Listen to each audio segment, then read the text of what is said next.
Hey gardeners, Lindsay here with the Mindful Living Movement. Today I'm sharing with you the simplest and easiest tip when it comes to preserving things from your garden. There's so many different ways that you can save food from your garden, but one of my favorites, because it's very quick, very easy, and you still get all the nutritional value from the plant, is to literally just dry it. So I've got some beet leaves here and I've got some kale here, and what I did is I just gave these a really good washing. As you can see, there are holes in this. The cabbage worms did find it, but I washed it all really thoroughly to make sure I got rid of all those guys.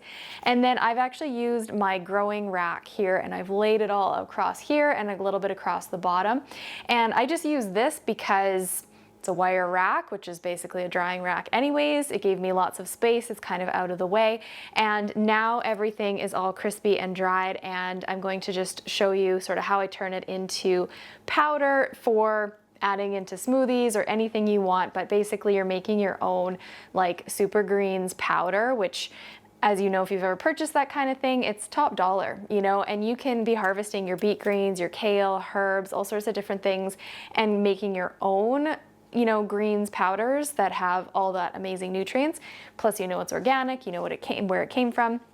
And really, it's just super, super easy. Like this year, I went overboard with kale on purpose. I wanted a lot of kale for all things from drying to freezing to just cooking in abundance. I go through quite a bit of it, but it was starting to get a little bit away on me. So that's why I have opted for this method, to just have a little bit of a catch up and also sort of start my preserving for the season in like the easiest way you possibly can.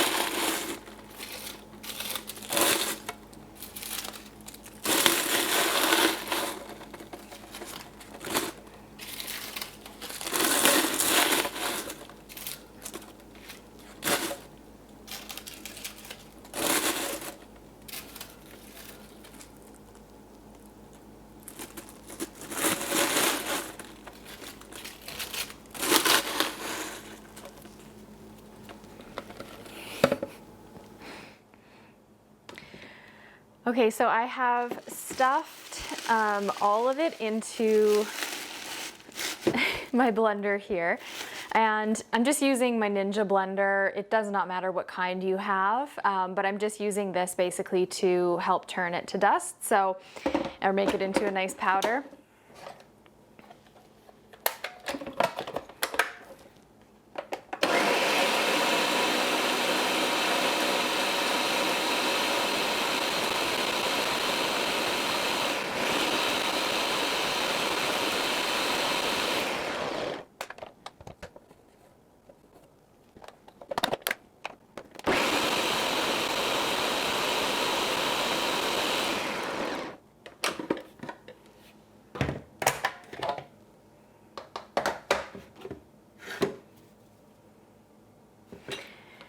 So as you can see, all those leaves really didn't come down to too much, but that's okay. There's gonna be lots more coming out of the garden, and I am going to just put this into a little glass jar. Now there are stems in here, which I'm gonna kind of pick out some of the more fibrous ones.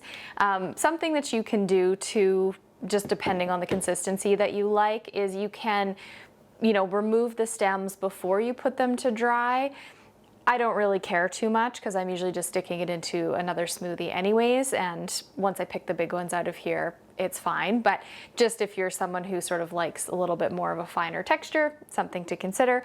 But after that, I'm just storing it in a little pickling jar. Make sure that you've got some sort of airtight jar, and it's going to keep for you for quite a long time. And then get creative, stick it into smoothies, stick it into soups if you want to. It's ready to go and use in any way that you need. So I hope you guys have an amazing rest of your day, and we will see you again soon.